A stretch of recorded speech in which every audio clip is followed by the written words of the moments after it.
వాళ్ళు వైసీపీకి సంబంధం ఉందా లేదు మీరేమైనా బలవంతం వాళ్ళ చేత బలవంతంగా పెట్టించారా వాళ్ళకే వాళ్ళు పెట్టారా? ఓకే, దీంట్లో 33 మంది సంతకాలు పెట్టిన మాట వాస్తవం. నేను అందుకే ఫస్ట్లోనే చెప్పా, అసలు పైన మేము టైటిల్ ఇచ్చిన అంశమే అమ్మనబ్రోలు గ్రామ ప్రజలు ఎన్టీఆర్ పార్టీ అభిమానులు. ఇక్కడ విషయం ఏంటంటే ఈ 33 మందిలో తెలుగుదేశం పార్టీ వాళ్ళు ఉండొచ్చు, కమ్యూనిస్టులు ఉండొచ్చు, కాంగ్రెస్ వాళ్ళు ఉండొచ్చు, వైసీపీ వాళ్ళు ఉండొచ్చు, ఎవరైనా ఉండొచ్చు. అంటే అన్న నందమూరి తారక రామారావు గారిని అభిమానించే వాళ్ళు తెలుగుదేశంలోనే ఉండాలని రూల్ ఏమన్నా ఉందా? లేదు. కాకపోతే వైసీపీ వాళ్ళు కొంతమంది పెట్టిన మాట వాస్తవమే. ఎందుకు పెట్టారంటే వాళ్ళు కూడా మొన్న ఆల్రెడీ గ్రామ పంచాయతీ ఎన్నికల్లో వార్డు మెంబర్లుగా గెలిచారు, సర్పంచ్గా గెలిచింది. కాబట్టి వాళ్ళ సంతకాలు కూడా ఉన్నాయి. ప్రథమ పౌరాలుగా ఫస్ట్ సర్పంచ్ సంతకమే పెట్టించాను, మిగతా వాళ్ళు పెట్టించారు. ఎవరి బలంతో పెట్టింది లేదు. వాళ్ళు ప్రెస్ మీట్ పెట్టడానికి 2 రోజుల ముందర ఈ పై కాగితం ఉరికి వదిలేసి కింద ఈ సంతకాలు ఏదైతే పెట్టిన పేపర్ ఉందో ఈ పేపర్ని వాళ్ళ వాట్సాప్ గ్రూపుల్లో పెట్టేసి వాళ్ళందరినీ ఇళ్ళకెళ్ళి మళ్ళీ మీరు సంతకాలు ఎందుకు పెట్టారు, మిమ్మల్ని అట్ట చేస్తాం ఇట్ట చేస్తాం బెదిరించిన సందర్భాలు చాలా ఉన్నాయి. అసలు బెదిరింపులు ఎందుకు? ఇక్కడ బెదిరింపులు కాదు కదా కావాల్సింది. మీరు చేసే పని తప్ప ఒప్పు పనే, రైట్ వేలో వెళ్ళండి, పర్మిషన్ తెచ్చుకోండి, పెట్టుకోండి, మాకే అభ్యంతరం లేదు. మేము ఎన్టీఆర్ గారి మనోభావాలు దెబ్బతింటున్నాయని మేము అడిగిన క్వశ్చన్లో తప్ప ఎన్టీఆర్ అది ఇంకేదన్నా ఈ విషయం ఎమ్మెల్యే గారికి కానీ పార్టీ అధ్యక్షుడికి కానీ చెప్పారండి, జిల్లా అధ్యక్షుడు? చెప్తాం. నెక్స్ట్ ఇంతవరకే చెప్పలేదు. ఫస్ట్ ప్రొసీడింగ్ గా మనం పంచాయతీ సైడ్ నుంచే ఫస్ట్ ప్రొసీడింగ్ ఇచ్చాం, తర్వాత గ్రీవెన్స్లో ఇచ్చాం. అది పరిష్కారం కాకపోతే అవ్వటానికి లేట్ అయ్యేటట్టుందనే ఉద్దేశంతో కోర్టుకు వేసాం.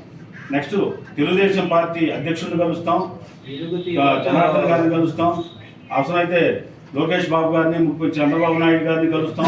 ఎంత దూరం అయినా సరే వెళ్ళటానికి, దీనికి సంబంధించిన అన్ని విషయాలు వాళ్ళకి వివరించడానికి సిద్ధంగా ఉన్నాం. దీంట్లో ఒక 33 మందిలో కనీసం 4-5 మీరు బెదిరిస్తే లొంగిపోయేవాళ్ళు, లేదంటే మీరు ఇంకో రకంగా భయపెడితే ఏదన్నా మీకు మభ్య పెడితే ఇదయ్యే వాళ్ళు ఉండొచ్చు. కానీ కనీసం దీంట్లో 25 మంది అన్న నువ్వు మంచి పని చేస్తున్నావు, మేము నీ వెనకాల వస్తాం, కాకపోతే ఊళ్ళో మమ్మల్ని బతకనీయట్లేదు అని చెప్తున్నారు. కాబట్టి మేము వాళ్ళని వెలుగులో సంతకాలు పెట్టారు, అయిపోయింది. అందుకే నేను కోర్టుకు వేసిన వీళ్ళందరి పేర్లు ఊరి పేర్లు పెట్టలా, నా ఒక్కడి పేరు మీదనే కోర్టుకు వేసా. ఎందుకంటే ఈ విధంగా బెదిరింపుల పర్వం జరుగుతూ ఉంది గ్రామంలో. అదే మేము అడిగేది, మీరు చేసింది తప్పని మనం అంటే దానికి సమాధానం చెప్పకుండా వీళ్ళని బెదిరించడం ఎందుకు? ఊళ్ళో 2 వాటర్ ప్లాంట్లు నడుపుతున్నారు, పంచాయతీ దగ్గర నీళ్లు వరకు తీసుకుంటున్నారు, 10 రూపాయలు కమ్ముతున్నారు. ఏం చేస్తున్నారు? వ్యాపారమేనా? పంచాయతీలో నీళ్లు వరకు తీసుకొని 10 రూపాయలు వాటర్ బబ్బులు అమ్మటం వ్యాపారం అయిద్దా? పార్టీకి చేసిన పని అవుతుంది అది? ఇటువంటి పనులు చెప్పుకుంటా పోతే చాలా. మొన్న ఎల్లరి బాబు గారు మునగ చెట్లు బీగిస్తున్నారు, ఆపేశారు. నిన్న గ్రావెల్ తోలుకుంటున్నారు, సిమెంట్ రోడ్లు వేశారు. సుందరయ్య కాలనీ, అమన్ రోడ్లో టైలర్స్ కాలనీ, పేదలకి ఇల్లు కట్టించారు ఎన్టీఆర్ టైంలో. రోడ్డుకి డౌన్లో ఉంటాయి, గ్రావెల్ రోడ్లు ఉన్నాయి. మీరు కాంట్రాక్ట్స్ వస్తే సిమెంట్ రోడ్డు వేయాలా? వేసే పని అయితే ఏం చేయాలా? వాళ్ళు మళ్ళీ ఇంటి మీద ఇల్లు కట్టుకునే స్తోమత ఉన్నవాళ్ళే నా పేద ప్రజలు. ఆంధ్ర రోడ్డు మీద మళ్ళీ వేసేస్తారు. ఎందుకు? మళ్ళీ దాన్ని చెక్కితే రేట్ ఎక్కువైద్దని, ఖర్చు ఎక్కువైద్దని. దాన్ని అడిగేవాళ్ళు లేడు. రోడ్డు మార్జిన్గా గ్రావెల్ తోలేరు. ఎవరు పర్మిషన్ తీసుకొని మీరు గ్రావెల్ తోలేరు? సమాధానం ఉందా మీ దగ్గర? లేదు. అంటే మీరు ఏ పని చేసినా పర్మిషన్స్ ఉండవు, ఏమీ ఉండవు, దౌర్జన్యంగా చేసేస్తారు. ఎవడన్నా ఒక పేదవాడు ఇంటి ముందర మెరక తోలుకోవటానికి ట్రాక్టర్ పెడితేనేమో పోలీసులు ఫోన్ చేస్తారు, మీరు బియ్యం అమ్ముకుంటారు. ఎవరన్నా 100 ఫోన్ కొడితేనేమో బియ్యం పట్టుకోరు, మీ లారీ మీరు వెళ్ళిపోతాయి. అదేమంటే ఏదో చెప్తారు, అది ఎంతవరకు కరెక్ట్? కాబట్టి ఇంకేదన్నా అడగండి.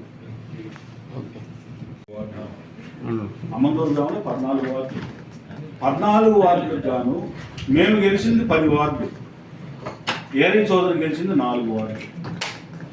ఎవరి బలం ఎంత? అతను డైరెక్ట్ ఎలక్షన్స్లో ఒకేసారి ఎవరి పొత్తు లేకుండా గెలిచింది ఒక ఎలక్షన్. ఎంపీపీగా అతను ఎంపీపీ అయ్యింది దేనితో అయ్యాడు? 2 వైసీపీ క్యాండిడేట్లు కొంటే ఎంపీపీ అయ్యాడు. ఇందాక చెప్పాం మళ్ళీ ఎగ్జాంపుల్, అర్జున్ సరోజ సర్పంచ్ ఉన్నప్పుడు 1 సీట్ తోటి మొక్క ఇచ్చేది. ఒక్క ఎలక్షన్ మాత్రమే అతను చేసింది. అతను నేను క్లాస్మేట్స్. అతను రాజకీయాల్లోకి వచ్చిన దగ్గర నుంచి మొన్నటి దాకా నేను అతనితోటే ఉన్నాను. అతను కొన్ని కారణాల వలన అతనికి నాకు విభేదాలు వచ్చి బయటికి వెళ్ళిపోయినప్పుడు నీ పని నువ్వు చేసుకోవాలి, నా పని నేను చేసుకోవాలి.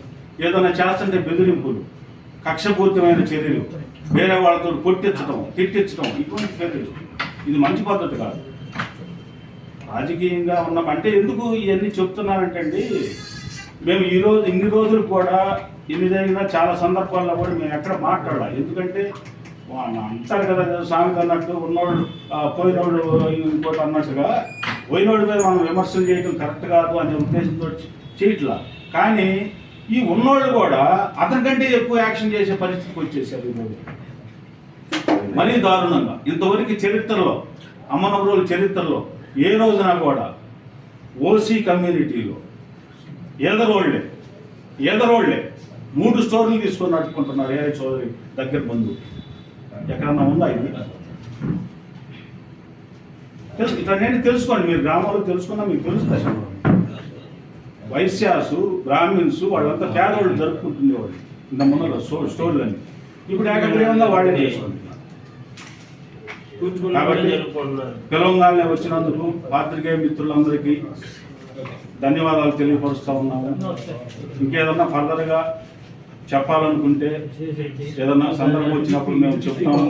కాబట్టి మీరు మళ్ళీ వచ్చి తీసుకొని ఇచ్చేయాల్సిందిగా కోరుకుంటున్నాం.